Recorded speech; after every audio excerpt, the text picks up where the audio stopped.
What's up, podcast peeps? Welcome to another edition of Daily Scone. Very glad to have you aboard with us. As I mention every day at the onset, do me a solid, hit the subscribe button however you're listening to this.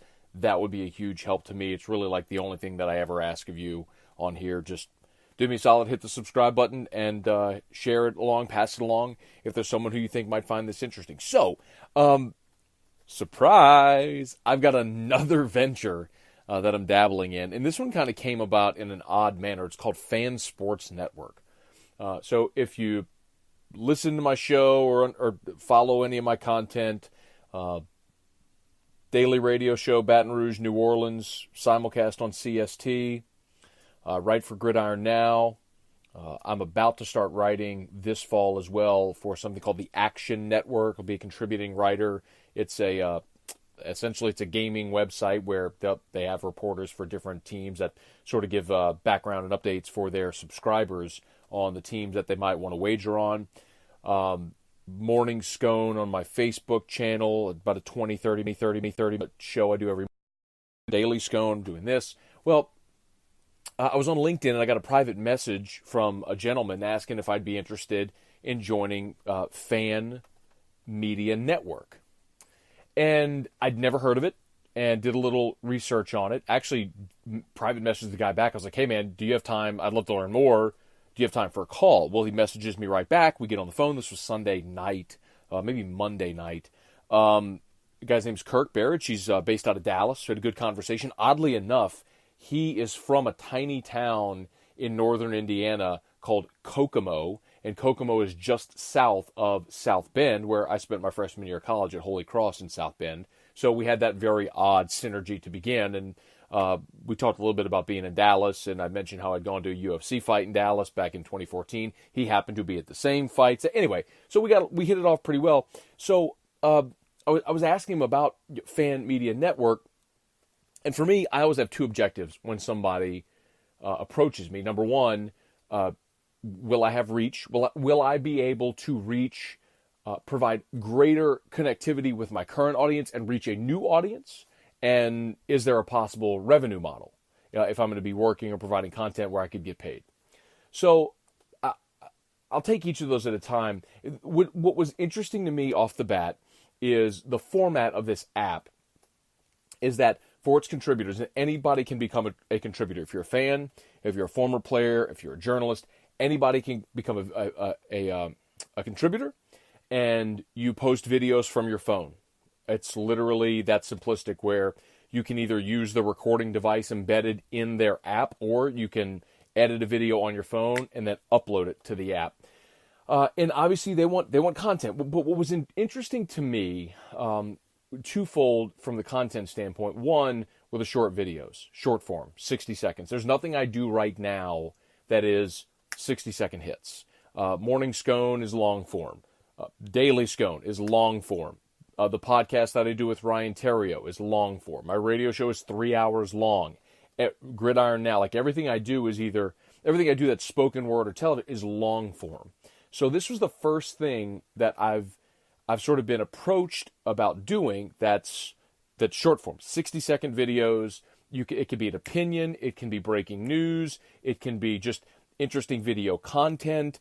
So that was appealing because it's something where, look, I mean, I talk for 3 hours a day and I give very long form opinions. It would be so easy for me to set up my phone if something broke with LSU to either report that news or give an opinion on that news in 60 seconds. And because I not only record, but like my live reads every day on my radio show, those are done live, and they are hard timed on 60 seconds. So I have that internal clock where if I start talking, I don't have to look at a clock. I can tell you when I'm at 60 seconds. But anyway, so the execution of that is very easy for me. Short form videos I'm not doing. I can share those videos from the player or from the app to my network already, so I can link that video to Twitter, to Facebook, to my YouTube page. So I'm also providing that content to people who currently consume my content on all those social platforms. And again, this is in a different format, in short form.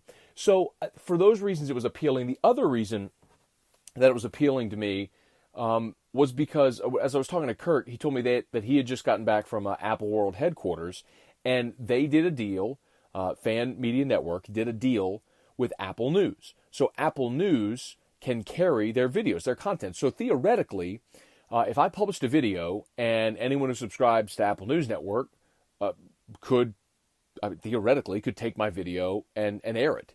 So be it an opinion, be it breaking news, be it I'm at a game and just happened to, on the sideline, pregame or something, happen to capture something that's newsworthy, well, they could pick that up and run it through a major international news network. So that was appealing as well. Again, so it checked the boxes in that it allowed me to provide it allows me to provide content for current audience in a different format than they currently consume what I do, and also potentially to reach a new audience. For instance, two things that I do, I'll give you another one, but the Riot podcast, me and Terry are doing that podcast. You know, our goal, especially with Terry, with his reach, having played in Chicago, in St. Louis, in Los Angeles, in San Francisco, is to be able to do a more national podcast that we hope can grow into a national brand instead of just the micro of Baton Rouge, LSU, Saints, that we can do more national topics. Of course, we're not going to completely ignore what we do here locally, but the appeal of doing that with Terrio was that's different than what we do on Fridays because, well, it's a different format because we can go long form without breaks. We can be a little more edgy because we don't have FCC regulations, and then also we can reach out beyond just the radio audience that we have, the radio and TV audience that we have on Friday. That's why that podcast was appealing to me. A Gridiron Now was appealing to me because, of course, it allows me to do something in the written word format, but Gridiron Now is an SEC website, so there are beat writers or contributors from every SEC school. So theoretically, if somebody in Atlanta, Georgia, went to gridironnow.com looking for news on the Georgia Bulldogs, but they go to the landing page and the headline story is something that I wrote about LSU, well, now all of a sudden someone who otherwise might not have ever found my show or known of me is seeing my content there on the front page of Gridiron Now. So while I may never get rich writing for Gridiron Now as a contributor, what it does is it's the funnel, right? It's all dropping everything into the wide part of the funnel to come back to the narrow, which is ultimately back to what I do every day from 3 to 6, which is AFR, which is my bread and butter, and it's all about driving more awareness to that. So if I can grab attention from different areas where I don't currently exist, that's what I'll do. I mentioned writing for the Action Network. Well, there's a lot of people that are going to be betting on sports that aren't in Baton Rouge or from Baton Rouge, but may want to wager on an LSU game, so they'll go to the Action Network and see what information they may have, and now they'll be exposed to what I do, and that's people who maybe have no interest at all in LSU, but they're going to be able to be exposed to the content that I provide. So the reason that I'm going into a lot of detail about this is hopefully to explain two reasons. Number one, if just by the fact that you're listening to this, you're someone who's a fan of the show, listens to the show, and you wonder why I do all that I do, well, this is sort of some of the psychology or the tactics of why. And then also, if you're an aspiring media member or a current media member who's trying to grow and to scale, I'm explaining to you, okay, this is how you do it. Like, this is how you build up your brand and your tribe. If you've ever read the book Tribes by Seth Godin, it's a great book. If you haven't read it, I would recommend it. But this is how you do it, or it's the way it's worked for me. I'm not saying it's the only way to do it, but it's the way that's worked for me. So I mentioned there were two reasons why I was interested in joining Fan Media Network. One was obviously the exposure, as I mentioned, a different way to enter into producing content. The other, I always wonder about revenue. And this is one, if I have one reservation about the long-term sustainability, it's this. It's their revenue model. Because I don't think they have a great model in place to compensate their contributors. And whereas, like, if it's me and I have a 9-to-5 in media and I have, a lot of irons in the fire, I'm not dependent on this producing revenue for me. If it produces attention, that will lead to other revenue streams, in my opinion, just the way that, in my experience, I should say. But if you're, let's say you're Joe Fan and you learn about this, it sounds really cool, and you think, oh, that's how I'm going to get my foot in the door in media. There's some of that, but I also just know from being around this so long how discouraged people get if they don't get results immediately. And it's a grind. I mean, being in media and carving out your segment of this pie, it takes a very long time to get that knife in your hand and to be able to sit at the table and carve the pie. I mean, I don't know if I've shared this here specifically, but I've shared it before.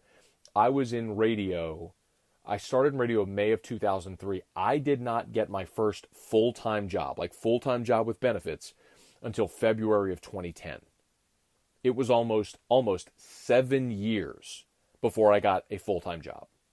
With a college degree, it was almost 7 years before I got a full-time job with benefits. Like most people, like the overwhelming majority of people, never make it in media because they can't withstand that grind, because it sucks.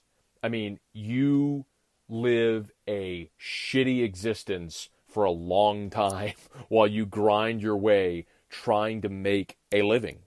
But if you persevere and you get to the point where you've reached solid ground, then all of a sudden there's unlimited potential. The world is your oyster. You make of it what you will. So I think if they run into a problem, that's going to be it, because I don't think their revenue model is going to end up paying out. If you go to the app and you look, like go to my page, for example, and they've labeled me an official contributor. So not a fan. I'm official, verified, however you want to say it. You know, their terminology is official. But there's a little red $sign. Anybody that wants, if they like my content, they go click that and make a donation, kind of like Wikipedia. Now, I'm actually asking you, please don't go do that. The founder of the website, the managers may have a coronary if they hear me say that, but like, I don't want you to do that. I don't believe in a pay model.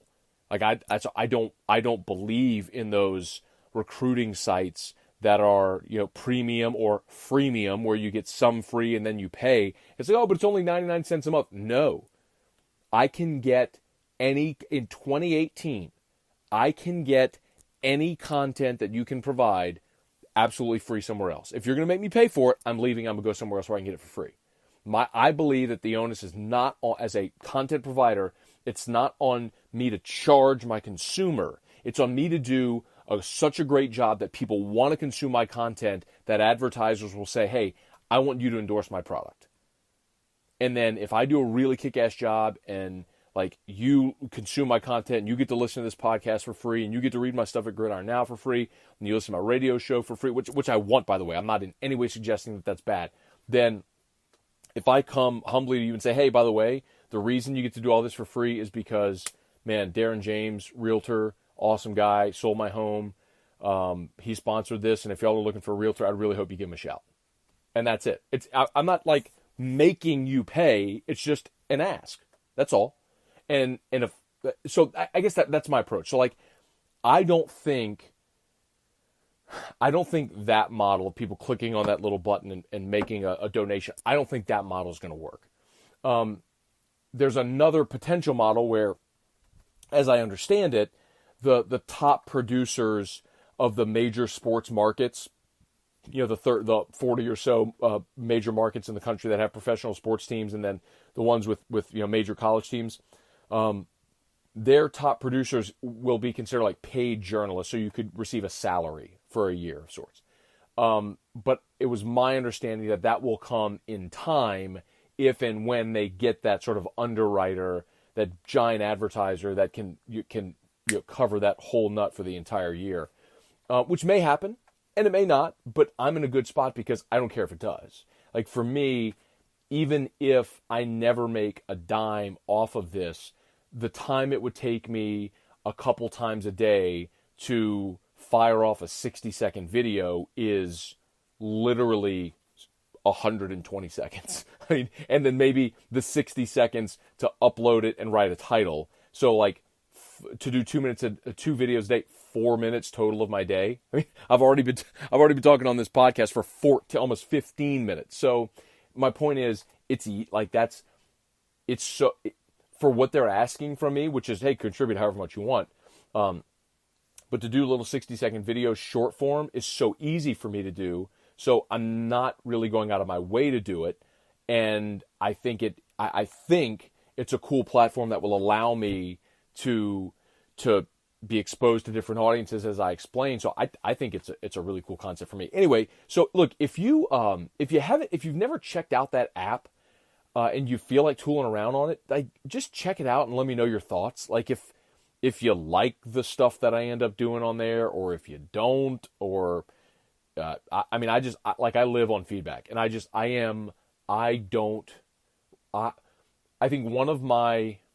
think one of my strengths is, and I try to be self-aware. I think in anything in life, you just have to be self-aware. Realize what you're good at, what you're not good at. But I think one of my strengths is that I can take constructive criticism. Like, if someone says, Matt, that's dog shit, don't do that anymore. Like, I'm not going to do that anymore. If it's someone I trust and I think they're right, like that, but I'm not going to internalize that and get my feelings hurt. Like, if I get something wrong, I want somebody to tell me I'm wrong. I'll give you an example. I've been asking, like, people keep asking about the LSU football coach, and if he's on the hot seat and all that stuff. And I keep saying, man, I cannot remember a major college football coach that was fired without cause after 2 years. And I've mentioned a whole bunch of them that I can remember after 3 years. And I keep saying this. I keep rattling this stat. I asked 20 people that at SEC Media Days a few weeks back. Well, some guy on Twitter heard me mention that when I filled in on the Chuck Oliver Show earlier this week, and he tweeted me and said, hey, man, so here are two. And he mentioned John Embry at Colorado and Turner Gill at, where did Gill go after? Was it Nebraska? Where did he go? I don't know. Anyway, it's slipping my mind. Anyway, but he mentioned John Embry and Turner Gill. And you know what? He's absolutely right. He was 100% right. So anyway, I wasn't mad at him because he corrected me on something. I was thrilled because now I'm not going to go making that mistake anymore. Like, I have the right answer. So point is, if you got feedback, you're not going to hurt my feelings. I love feedback. I think feedback's fantastic. Also, if you have any questions or anything you'd like for me to discuss on the podcast, as I mention all the time, shoot me an email, mattmoscona@gmail.com, MattMoscona, mattmoscona@gmail.com. Love feedback. So, and if you got questions, anything you'd like for me to discuss on the podcast, I'm thrilled to do it. So, we'll wrap this up. Again, please do me a solid. Hit the subscribe button, however you're listening. If it's iTunes or Spreaker or Stitcher or Podbean, or where, I think we uploaded this thing to YouTube as well. So however, Google Play Music, iTunes, however you're listening, if you could hit the subscribe button, I would be very, very, very, very, very, very grateful. So that'll do it for this edition of Daily Scone. Until next time, Daily Scone.